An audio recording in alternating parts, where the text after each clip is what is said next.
right, now listen up. 3, 2, 1. It's showtime. That's great. This is ridiculous. 99.3 The Truth. You can't handle the truth. Right now. That was the stupidest thing I ever heard. Let's do it. Hit it. It's time for Max World. And here we go. Everybody, let's get it started.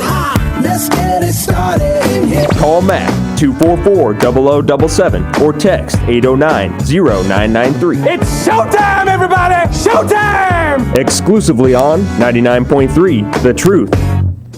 7 minutes after 4 o'clock on the 28th day of September in the Lord's year 2016. I'm J. Michael McCoy, back in the saddle again for the second hour of today's Max World. We sure appreciate you taking the time to talk. Several ways you can communicate with us. One is on the old telephone. 515-244-0077. That gets your voice into Max World. Jebediah will answer the phone and find out what you want to talk about. Then we'll get you on the air. You can, it's an or, not an and. Well, I guess it could be an and or. Either way, you could also text us at the Service Legends Truth text line at 515-809-0993. Can we say Ma Bell anymore, or is that politically incorrect? I don't know. Oh, Ma Bell's landlines. If you want to talk to us on the landline. Well, I don't think landline was even a term that existed until after the cell phone was invented. Yeah, exactly. Probably. So, yeah. All right, Frank's here, as you just heard. Bob's here, and Jebediah's here, and I've got two very good guests. Conrad Mossager. No? Not quite. Well, get close and tell me. Monsager. That's an N. Monsager. Okay. See, names challenge me. Now, can we just go maybe by Mr. Conrad and Mr. Richard? How about forgetting the Mr. and just the Conrad? Conrad? And the other gentleman here is with child voice, and he is from Uganda, and his name is Richard Chitoriva. Chitarinyeva. Yeah, that's what I said. Man, what happened to Smith and Jones, And these boys are with Child Voice, which is celebrating 10 years. And many Central Iowans have gone to Uganda and helped serve Child Voice. I know that at the church that I go to, Lutheran Church of Hope, we send teams of people down to Uganda all the time. And Richard, you live in Uganda. Yes, I live in Uganda. What do you do there? Come a little closer to the mic. What do you do there? Yeah, I work with Child Voice International. Okay. As the head of office. At the head of the office? As the head of office. As the boss? Yes, please. Okay, very good. Now, Conrad, for those folks that don't know what Child Voice is, can you kind of give us the nickel tour around Child Voice? Sure, happy to do that. Our mission is to restore the voices of children silenced by war. And what is really, really sad is that in conflict regions all over the world, tens of thousands, hundreds of thousands of children have been displaced, traumatized, and affected by sometimes long-standing conflicts, sometimes short conflicts. But nonetheless, war has an awful effect on children who have to grow up and live through that, and many times have lost their parents or been displaced. And sometimes they've seen incredible amounts of violence that no child should ever see. All of that has a long-lasting effect and can dramatically and traumatically affect these kids. Now, just help me understand, are you an orphanage? We are not. Our goal is to be able to provide an opportunity for these kids to live in a safe place, get the counseling that they need, get the life skill training that they need, all with the intent of sending them home and reintegrate them with their families and communities. Could someone, if someone wanted to adopt a child, they wouldn't do this through you. They do it with somebody else. They would. We would not do that. All right. So, Richard, tell me what an average day looks like for you when you're in Uganda. Thank you. Work-wise. An average day, how it looks like when I'm in Uganda, at the center, when I'm at Child Voice Center, it's really fun when you see girls changing. Most times they come when I'm there. I see how they look like, and every day I see a change. I see the girls changing in behaviors, the way they look like. It's just really fun. I see girls trusting God. Most of them has never, they come when they don't know anything about God. They have never stepped in the church. Really? Yes. Now, what about that belief in Christendom that the gospel is written on every child's heart, and they know that they've been created by someone greater than themselves? You don't find that to be true? I'm not getting the question clearly. Oh, okay. I'm Yes. sorry. You need to speak like a Ugandan.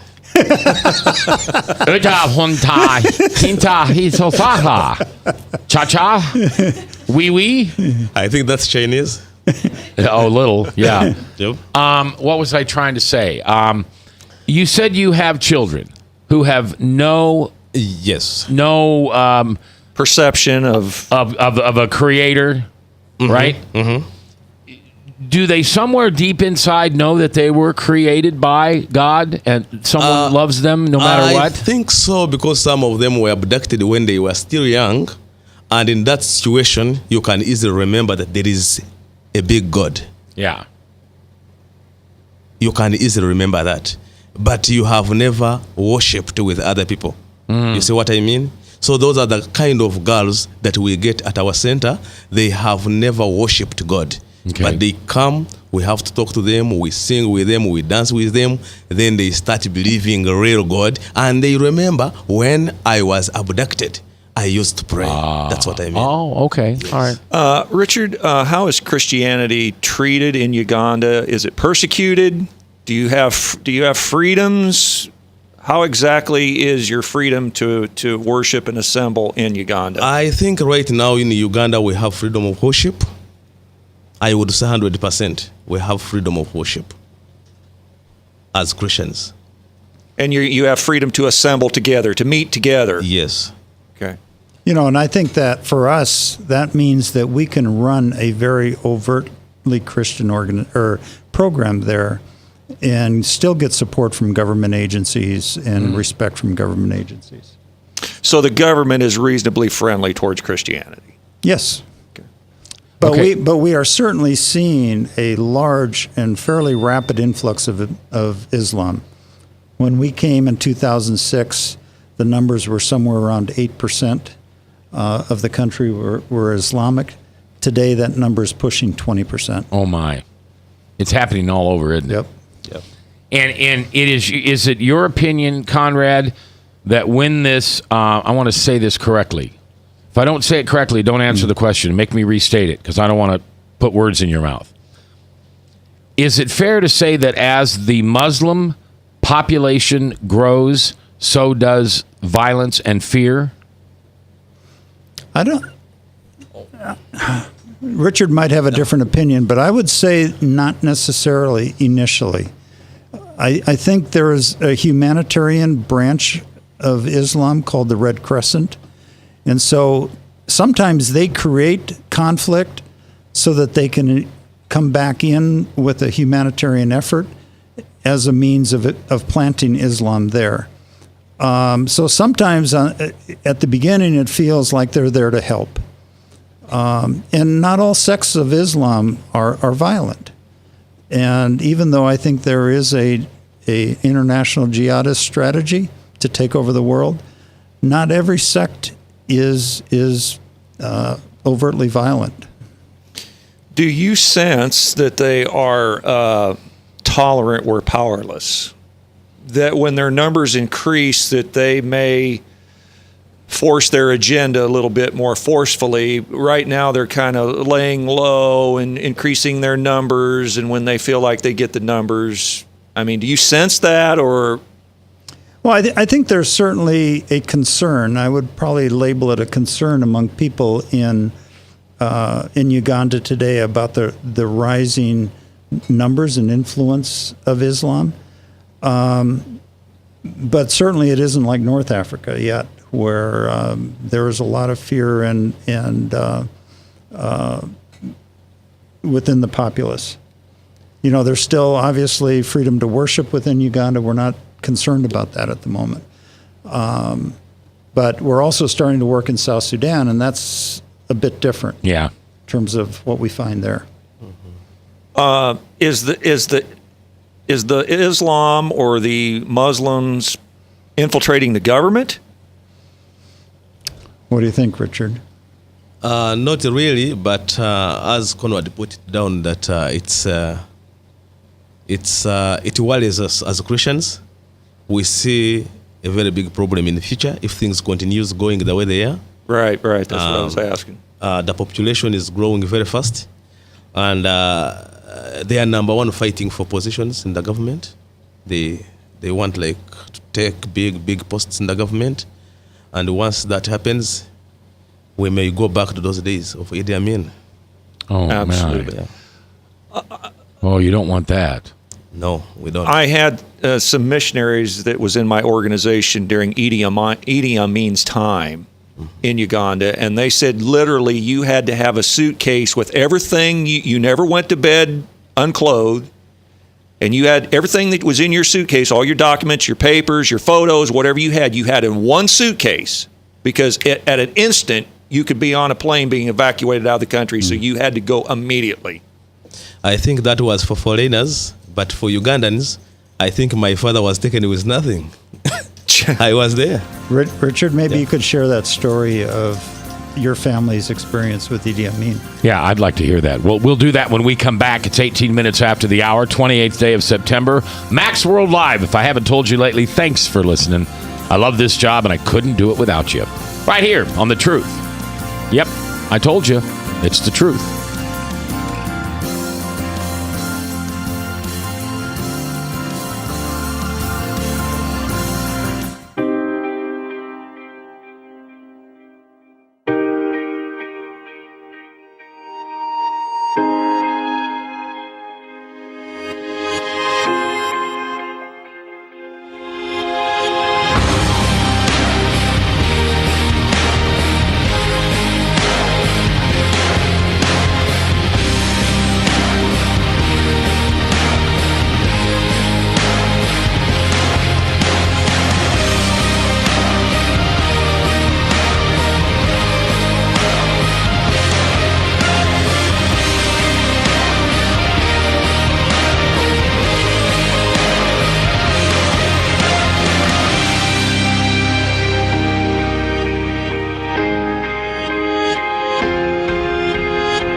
Credit cards are like grandkids. They love you, sometimes get out of control, and it's fun to get a new one. Who can stop them from piling on?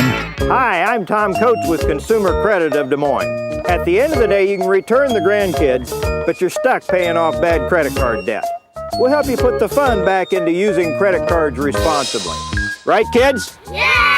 If you need help getting credit cards off your back, call Consumer Credit of Des Moines. Hi, my name is David Burrier, your Hope Coach. I host a live weekly talk show called I've Been There every Thursday afternoon at 5:30, right here on webcast1live.com, and on my weekly radio program Saturday mornings at 10 on Truth Network 99.3 FM. I interview common everyday people who have survived incredible life challenges and who testify to God's faithfulness in the midst of their storms. So join me as we bring a message of hope and encouragement. Everybody needs hope. I know, because I've been there. Hey everybody, I brought Northern Lights Pizza!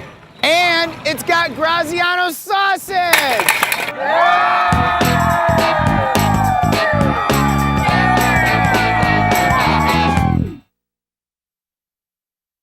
Rockton Prevention is celebrating 25 years of creating a caring community. We want to say thank you to the tens of thousands of Rock High School mentors that have carried our message of health, love, and encouragement to over 1.5 million children, teachers, and parents. Our mentors teach children methods and skills to prevent bullying and drug use. Thank you to all the school administrators, teachers, and counselors for their opportunity to serve you. Rock on, fair citizens. Rock on. This is Pat McManus for Rockton Prevention, the Richard O. Jacobson Foundation, and this station. From the RE/MAX Real Estate Concept Studios, this is Webcast One Live. From the RE/MAX Real Estate Concept Studios, this is Webcast One Live.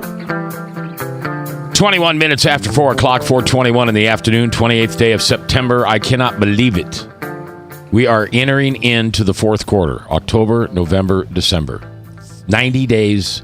Well, we're what is today? The 25th? 28th. 28th. So we're 90 days from Christmas, or 88 days from Christmas. We're 40 days away this Friday from the general election. 2016's about gone. Unbelievable. I have in my studio today Richard and Conrad. Richard lives in Uganda and is the director of Child Voice there. Conrad lives here in central Iowa and is the overall director of Child Voice. I actually live in New Hampshire. Oh, I'm sorry. I'm originally from Marshalltown, but I'm the founder and president of the organization. Okay. And why do you live in New Hampshire? I mean, I don't mean that derogatory. No, that's fair. Went out there, joined a consulting firm a number of years ago, and we made our home there. So when I started Child Voice, we started in our home and bootstrapped this up from there. Yeah. So our headquarters are still there. In your home? No. Oh. We now have office space, but we're still in New Hampshire. New Hampshire, Mm-hmm. yeah. I know New Hampshire really well. We had. I remember that from the time I was here before. Yeah, I really enjoyed New Hampshire. Except you had those screwy little turnabouts. Well, now we're getting those here in Iowa, I so saw that. it doesn't matter. Yeah. But yeah, I'll never forget one. Where was I? I was someplace in New Hampshire. I can't think of the city. And I pulled one of those stunts where I got stuck and couldn't get out of the little circle thing. Unbelievable. All right, so these folks are from Uganda with Child Voice. And my church, Lutheran Church of Hope, spends a lot of time and effort in supporting Child Voice with different missions and missionary trips over to Uganda. And what Child Voice does is there are these young girls, women. Well, they're girls at the time. They're very young girls. They're 10, 12 years old, and they're abducted, and then they're given to the rebels as sex slaves? That's fair. Is that a fair way of putting it? Yep. Okay. And what Child Voice does is come in and rescues them. And then, as Jane was saying earlier, many times these young girls now have children of their own, because I don't imagine there's a lot of birth control running around down there. Right. And so they come back to their village, even though they've been rescued and they're back in their villages. In many ways, they're pushed away. Yep. Because now the little girls have become women, and now the women bring extra children, and that's more mouths to feed and more people to clothe, and the villages get worn out, and they don't know how much they can support them. So Child Voice comes in and does a lot of that supporting. And give me an idea, Richard, Richard, I'll go over Richard to you. Yes. Give me 2 or 3 things that Child Voice does. Child Voice in Uganda, number one thing is we focus on child mothers and former abductees. Reason being, all NGOs in Uganda, during like 10 years ago, I would say, when the LRA was terrorizing people, there was not even a single organization that is taking care of the girls. All of them were focusing on boys. Reason being that the African culture, the community, we are looking at the girls when they abducted, they get pregnant, they come back with children. Those are useless. That's how they were looking at it. They're useless? They are useless. The children or the mothers? The mothers. Okay. That's how the community was looking at it. Because no man will marry you after you have, delivered the child from a commander, from the captivity. So Child Voice came at least to help such kind of mothers. And right now, as I'm talking, there is a very big change. When those girls leave Child Voice, at least they are welcomed. The families looks at them as human beings. The families look at them as human beings. Yes, those days it was not that way. Yeah. Yes. That's good that you do that. That's nice. Yeah, that's number one. Child Voice is focusing. It's a wrong story. Yeah. Right? And then number two, what we do on our site in Rukodi, we have a farm. We have a farm that we plant different types of crops. We do maize. We do soybean. we do rice, and the purpose is to feed those girls and their children. Right now, as I'm talking, we have last July we graduated 12 girls. Right now, I have 24 on site with 26 children, and next month I'm getting 12, and one is still stuck in Central Africa, so we don't know how she's going to make it to Uganda. I don't know the number of children for now. Do you still have issues with like what they call warlords in your communities? Frank, you've been watching way too many bad B movies. No, overnight on WTBS. These would be individuals that potentially steal and black market grains and foods and monies that come into a community. Do you have problems with that? Conrad, can you answer that? Yeah, I think what we see is high levels of corruption, and it starts at the State House in Uganda and goes all the way to the bottom, including churches. And we really, really struggle with trying to operate in an environment like that to maintain, make sure that our assets are maintained well.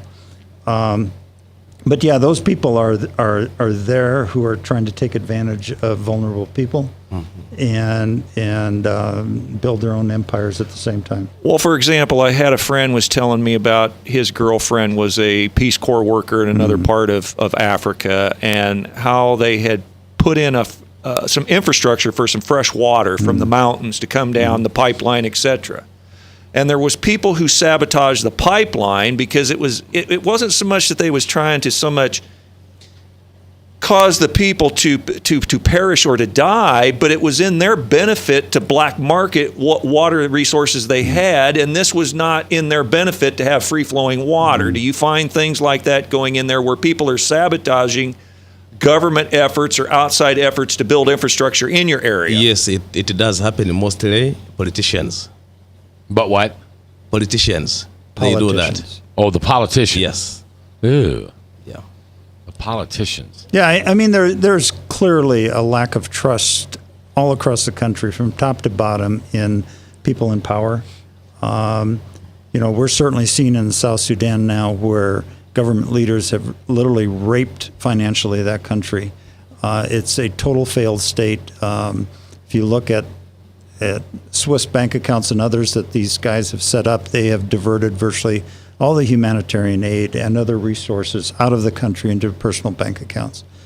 And so now you have in South Sudan, you got 4.5 million people who are at risk of starvation this next year because those resources are gone. Well, the United States at one time in some of these areas would actually airdrop food into villages and communities, but then the warlords would come in and take the food and the grain anyway, and they would end up without it, and then it would be peddled on the black market or to their benefit, or the soldiers, the renegade soldiers would eat it, whatever. It's not as bad as that right now. Well, we would not probably call them warlords, but we would certainly say, as Richard would say, it's oftentimes the politicians, the people that they have elected and put in office, who are doing this very own thing to their own people. Right. And it's all about personal gain. It's all about having no vision for a future for themselves and their country. You take all you can get today when you can get it. And, God forbid if you get in the way. Right. You're listening to Max World Live here on 99.3 KTIA. It is a wonderful afternoon in central Iowa, but maybe some sadness here in the studio as we bring Child Voice in. It's a celebration because they're celebrating 10 years, an organization started by an Iowan who now, I guess you travel the world to try to put this thing together and raise money for Child Voice. And he's got his director, Conrad has his director, Richard, here from Uganda. Now, how long will you be in the States? Actually, I will be leaving the States on the 9th. The 9th of October? Yes. So you usually come here just once? Actually, this is my first time. Oh, yeah? In the U.S. In the United States? Yeah. So what was the first thing you noticed when you got here that you thought, oh, that's kind of cool? I think everything. Everything, yeah. Okay. And what does Uganda have that you wish America had? My God. you let me hope the politician will not be waiting for me at the airport. But I would say you have nice roads. Okay. And I would say how your politicians are much better thinking about the country than Our ours. politicians? Yes, I would say. Because when I look at your country, you are far, much further than Uganda. I think we need like 200 years to reach to get to where you are right now. Right. So what I just heard you say, but I'm going to put it in my words, is we're not doing so bad over here. I would say you are not doing bad at all. Because I think we suck. No, I do. I mean, we're 40 days away from the election. We have two people, and I know everybody, I'm going to get all the emails, oh, well, don't forget the Libertarian candidate. We got two candidates, and they are both just losers. And there's no way, Conrad, you and I growing up in this country, that we thought we'd see a Hillary or a Donald Trump lead this country. Right. That's amazing. They were showing something on, Chris was talking earlier, they were showing something on PBS last night of the past of Hillary and the past of Donald. It was supposedly evenly yoked. And Matt Lauer, before he was ever the Today Show, was just an NBC correspondent. And he was interviewing Hillary around the Jennifer Flowers, Lewinsky, that whole 9 yards. And she was just, no, Bill did not do this. This is not what Bill did. Bill had nothing to do with this, et cetera, et cetera, et cetera. And then Matt Lauer asked her, well, but if a president had done something like that, don't you think they should be removed? She couldn't answer that question so quickly. There's a little bit of conviction there. So it's nice to have somebody come and visit from another place in the world and tell us we're doing all right. I think, it's a point what you have put up, but for me who comes from Uganda, I don't think my mind would go that side. I would look at our roads where I drive 20 kilometers in 1 hour. It takes me 1 hour to drive 20 kilometers from Guru to our center when it rains. Then think about it. Yeah. How is that a road or it's a cow's corral? And your corrals are at least cemented. Is that really a road? So I would say you are much, much better than us. I have heard Americans saying we are poor. Someone comes up driving and say I'm poor. Have you ever seen poor people really? Yeah, really. Well, we may be rich in infrastructure, but you may be rich in spirit. You may be rich in Christ. As opposed to, we have things, but sometimes we're not so good in spirit. We're very unkind to one another.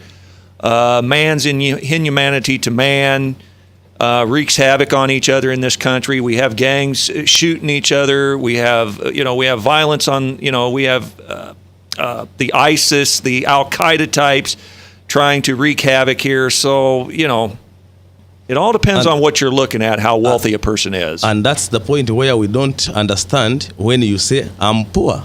Because most of us, we are rich in heart. And that's enough. All right, I'm going to take a break. Come back with Conrad and Richard. If you've got a question for him, you're welcome to call in 515-244-0077. You can ask anything you want. But Richard may not answer it because he has to get off a plane with politicians, right? Got to be careful. I will answer. Well, we're coming back live here on The Truth, 99.3. Northern Lights Pizza's amazing garlic butter makes amazing breadsticks. Now available in 12-ounce bottles at Northern Lights, Hy-Vee, and Graziano's. Northern Lights Pizza. I'm Brian Leach, owner of Service Legends, and my position is Chief Talent Officer. I'm Nicholas Wonderscheid. I am Bernie Homs. And I'm the Service Manager. Marketing Director and Client Relations Manager. Everything that we do is about ensuring that we exceed your expectations. Our clients are important to us. 100% satisfaction. We're not just focused on heating and cooling. That's the easiest part of our job, actually, is fixing furnaces and air conditioners. Everyone that we come in touch with, we want to improve lives. Bottom line is, we've got our installation guarantees, 25% energy savings guarantee, comfort guarantee, temperature selection guarantee, property protection guarantee. 100% satisfaction guaranteed, fixed rate or it's free. All of those guarantees are backed up with a 100% money back guarantee to hold ourselves accountable to making sure that you get what you're after. Just fixing the problem today. If they have another problem 5 days down the road, it's still fixed rate or it's free. We use what's called straightforward pricing. Our technicians are going to give you an exact to-the-penny price on what it's going to take before they move forward with any repair. That way you know what to expect. It's the same price every day. No surprises.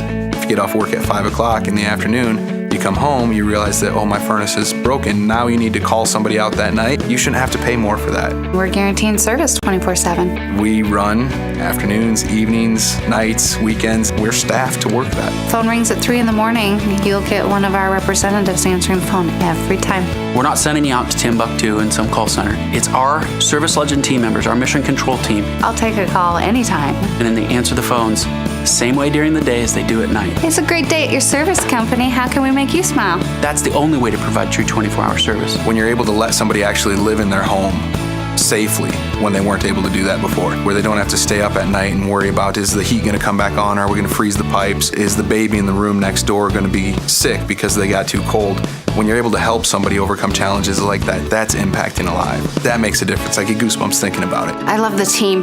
I love the people that I work with.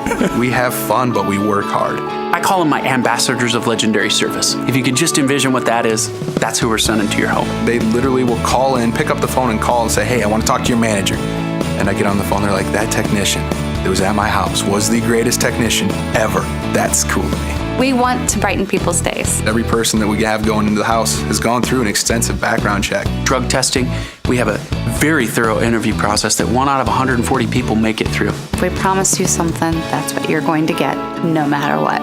We're here when you need us to protect the safety and comfort of your family. If you're not happy, we're going to make it right. If we're willing to put 100% money back guarantee on what we do, what type of work do you think we do? Give us a call. We're there for you 24/7, 365 days a year. Enough said. From the RE/MAX Real Estate Concept Studios, this is Webcast One Live. How far?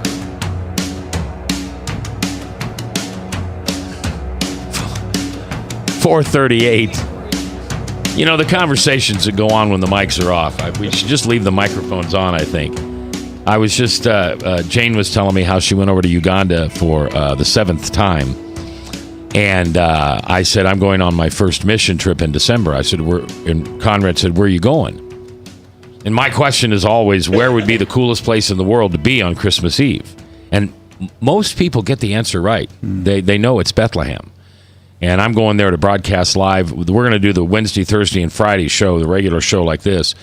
And then Saturday, we're going to broadcast live from that. We're going to broadcast the Christmas Eve service live on the radio. And Bob's going, and I'm going, and there are a few other people going.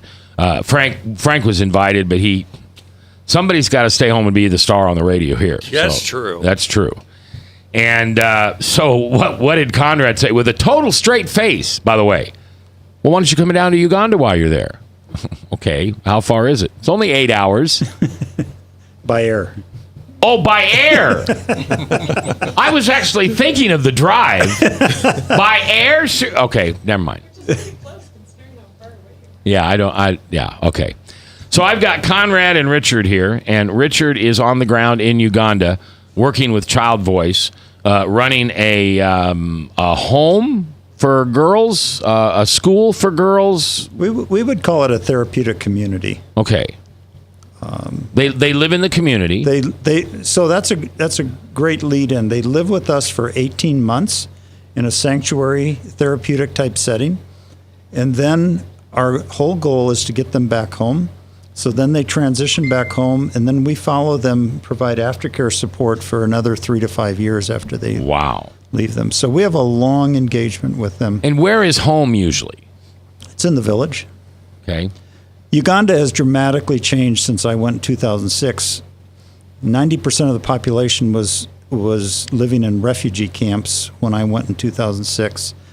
They now have bulldozed those camps down, and people now have moved back to their villages, which for many of them was very traumatic because they're going back to the homes where they saw their children abducted, many killed, and they're having to reestablish their livelihoods there. Richard, you were going to tell us a story earlier about Idi Amin. Will you share that with us? Oh, my story? Okay, thank you. It's short. I was born in 1974 in western Uganda, near Rwanda. I think the days of Idi Amin, all I know, or I remember about it is when I was 4 years old. My father was a well-educated man. He was a veterinary doctor. He was a what? Veterinarian. He was a veterinary doctor. Okay. Yeah, Conrad will have to interpret for you guys. I think my English is a bit Ugandan. And during those days, there was killing of educated people. I think the guy was not, I don't know why, but he was getting rid of all educated ones. Yeah. And the people who put sunglasses like you guys, he used to say that those are stubborn ones, and he was killing them. So I remember one day at around midnight, they woke us up. I was like 4 or 5 years old, and some people had entered our house, and they said, "You say bye-bye to your father." We gave him hugs, and that was the end. To date, we have never seen him. That you have not seen your father since then? No, since then. We gave a hug, and he said bye. He left. We believe he was killed. But you don't know for sure. We don't know for sure, but he was taken by the soldiers, had guns in their hands, and that was the end. And all because he was an educated man.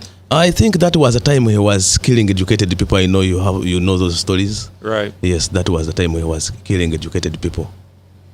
Because it's better for the government if they keep people in ignorance and superstition. Then they have more control over when they think for themselves. Exactly. Then they can actually accept Jesus Christ or do things that would be anti to government. But I think what's even more important is what happened to his family thereafter. Maybe you could tell now what happened to you with your father gone. That's like a family background. Actually, what happened, in the Africa settings. When my father was taken away, my mom was chased away from home. The uncles took over everything, and they promised we are going to take care of these two children, me and my elder sister. So we were left behind for like 6 months. We were all chased away. Later, I became a street boy for 2 years. I was a street boy in Kabale for 2 years. Okay, hold on. A street boy. Yeah. Thug. How would you define a street boy? A street boy is like a person who leaves home, whether willingly or unwillingly, and you start sleeping on the streets. Homeless. Okay. Homeless. Those are street boys. They are called street boys because they sleep on the streets, on the verandas, house verandas. So we did that for 2 years until one guy saw us and remembered, these children, I know them. They belong to this family. Then they went back to where our mom has gone, and they told her that your children are in town. They are now sleeping on the verandas. We were just picked like that. How long of a period of time were you separated from your mother? I think it was like 2.5 years. Yeah. And you were how old? I think by then I was 5, 6. So you was living on your own on the streets at 5 or 6? On the just street. So I have. And we thought we were tough. So I have a bit of experience when I'm working with these girls. I know how it hurts. Yeah, sure. I know the situation. Bob, you've got a question? Yeah, well, this is a question just from me, not from the chat. Okay. But I noticed that what you do, and I'm on your website, counseling, remedial education, life skills training, vocational training, and then income generating projects, which you mentioned also. And I wonder, is this something that's taught by native Ugandans that are trained, or do people from the States and other countries go? Well, that's a great question, because it's been our desire from the very beginning to build this program with all indigenous nationals. So all of our staff, from Richard all the way to the bottom, are all nationals. When Jane and others go, we make sure that they don't do work that would take work away from our staff or from the community people that come in and work with us. This has been our desire ever since the beginning, and we've been very successful with that. So is that to build self-esteem or, self-subsistence in the people who are involved, or is? Well, as you might guess, when you're going into a conflict area that's been at war for 25 years, all the infrastructure, all the jobs, everything has been destroyed. Right. And the local government today says the Child Voice has been the greatest economic engine to their community that's been there for decades, because we hire our staff from there, we buy goods and services from the local community, and we live with them. So we provide support to Richard from the outside, but he and his staff do all the work. So if people come to or volunteer to go there, what type of work would they do? Well, it's less about work and it's more about building relationships with our staff and students. And there's a great benefit to that, to our staff and students, to know that they have people who care about them, who are praying for them, and now they know them personally. How do you feel about your personal safety when you're there? I have for most of my life been willing to take risks, and my wife thinks I take too much oftentimes. It's interesting because in northern Uganda, it was an active conflict area when I went, and it was a bit disconcerting to go to bed with gunshot sounds all around you. But that has been nothing like what we found in South Sudan. You don't know who your friend or enemy is in South Sudan. They're all wearing uniforms, and you don't know if they're friend or foe. And the last time Richard and I and one of our staff from New Hampshire were there, we were stopped multiple times during the day by people who said they were Central Intelligence officers. They would harass us. They would try and separate us. They were. It was very disconcerting, as you've probably. Let me just stop you for a second. We're going to take a hard break, and we'll come back because I want you to finish that story, but I've got a hard break. Okay. All right, it's Max World Live here on 99.3 KTIA. Thanks for listening. Love this job. Couldn't do it without you. From the RE/MAX Real Estate Concept Studios, this is Webcast One Live. Credit cards are like grandkids. They love you, sometimes get out of control, and it's fun to get a new one. Who can stop them from piling on? Hi, I'm Tom Coates with Consumer Credit of Des Moines. At the end of the day, you can return the grandkids, but you're stuck paying off bad credit card debt. We'll help you put the fun back into using credit cards responsibly. Right, kids? Yeah! If you need help getting credit cards off your back, call Consumer Credit of Des Moines. Rockton Prevention is celebrating 25 years of creating a caring community. We want to say thank you to the tens of thousands of Rock High School mentors that have carried our message of health, love, and encouragement to over 1.5 million children, teachers, and parents. Our mentors teach children methods and skills to prevent bullying and drug use. Thank you to all the school administrators, teachers, and counselors for their opportunity to serve you. Rock on, fair citizens. Rock on. This is Pat McManus for Rockton Prevention, the Richard O. Jacobson Foundation, and this station. Northern Lights Pizza, your home of the tasty crust. Our garlic butter sauce now available in 12-ounce bottles at Northern Lights, Hy-Vee, and Graziano's. Northern Lights Pizza. Hi, my name is David Burrier, your Hope Coach. I host a live weekly talk show called I've Been There every Thursday afternoon at 5:30, right here on webcast1live.com, and on my weekly radio program Saturday mornings at 10 on Truth Network 99.3 FM. I interview common, everyday people who have survived incredible life challenges and who testify to God's faithfulness in the midst of their storms. So join me as we bring a message of hope and encouragement. Everybody needs hope. I know, because I've been there. From the RE/MAX Real Estate Concept Studios, this is Webcast One Live. From the RE/MAX Real Estate Concept Studios, this is Webcast One Live. 10 minutes before the top of the hour, Salem Radio Network News. And then Hank, the Bible Answer Man, 1-888-ASK-HANK. Give him a call. Worldwide program live, and you can hear it exclusively here on 99.3. Conrad was sharing with us a little bit about one of his experiences with Child's Voice. And by the way, if you want to check out their website, it's Child Voice INTL for international. childvoiceinternational.org. And yeah, I did the same thing. I Googled it and it came right up. So tell us a little bit about you. You were talking about being over there in Uganda and your safety. Well, certainly northern Uganda, even during the height of the war, we had relationships with the military, and we were able to operate even when others couldn't because of having soldiers embedded with us. But South Sudan has been a totally different story, and there is absolute lack of command and control in that country, and you don't know who's your friend and who's your enemy, and that could change actually in a moment's notice. And it's been very disconcerting for us to operate there.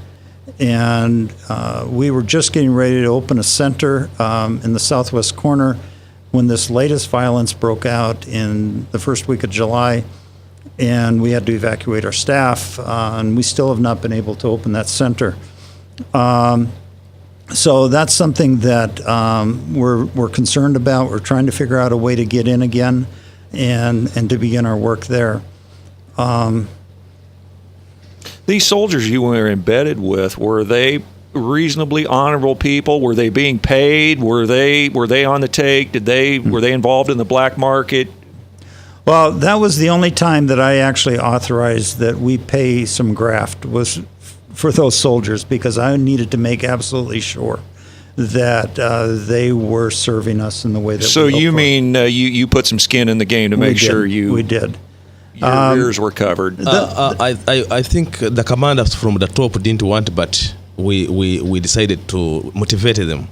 We call it motivation. Yes, the green kind of motivation. Exactly. Yeah.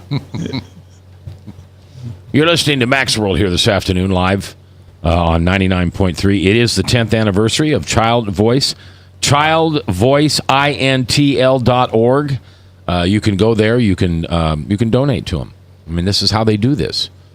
You know, they have to get money from us to make sure that this works. But I will tell you that child service is a legitimate ministry. Not that all ministries aren't legitimate. We hope that they are, but we find out sometimes that sometimes they're not. And Conrad started this many, many years ago, ran it out of his house for many years, and now they have regular offices. Why are you so passionate about this? I mean, you've dedicated your life to this.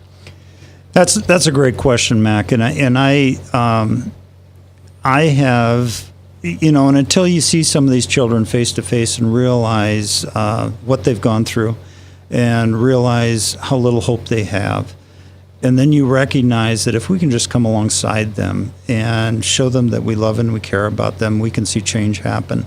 We were told early on that we would not be able to overcome the effects of post-traumatic stress disorder and other things that we saw in these kids. And the thing that you notice first when you go onto that campus is that these girls sound like every other adolescent girl around the world. You know, they're laughing, they're giggling, they're having fun. And you think, man, how can that be when they've come so far from a background like they have? Mm-hmm. And that's what happens when God takes over our heart and God starts the transformation process. All right, we've got a comment on the text line from Service Legends at 515-809-0993. Bob, go ahead. Yes, this text I think is directed to you, Rich, because in quotes it says, "Rich in heart." It says, "Thank you so much for humbling me. God bless." Thank you. Wouldn't you suggest that women and mothers are the bedrock of any society? Absolutely. That they're the nurturing aspect. The masculine aspect is out gathering and hunting and going to war, and the mothers are generally nurturing and upbringing the children to be taught to reverence and fear God. So that you're dealing with you're dealing with really the grassroots of the whole situation of society, right? Mm. I think that's true. But one of the things that you find when you've had a girl who's gotten pregnant at age 11, like we have, sure, and had her first child before she was even a teenager, she doesn't understand what it means to be a mother. And in fact, many of our girls are orphans. They've never experienced the love of a mother themselves. And so one of the things that we love to see happen is when that nurturing aspect begins to kick in And they began to understand that this child is no longer a liability to me. This child is a gift from God. And as they begin to grow as mothers, it has a tremendous effect, not only on them, but the people around them. So when they first come in, they don't view that's a gift from God. They just view that as probably a burden. Yep, absolutely. And we've had girls try to give their children away just because, they don't know what to do. Now, how is you say the women were kind of shunned from society at some point. How were the children treated? Were they treated the same? They were also stigmatized because they were viewed in their culture as devils because they were sired by rebel commanders. And so it was a 2-generation stigmatization.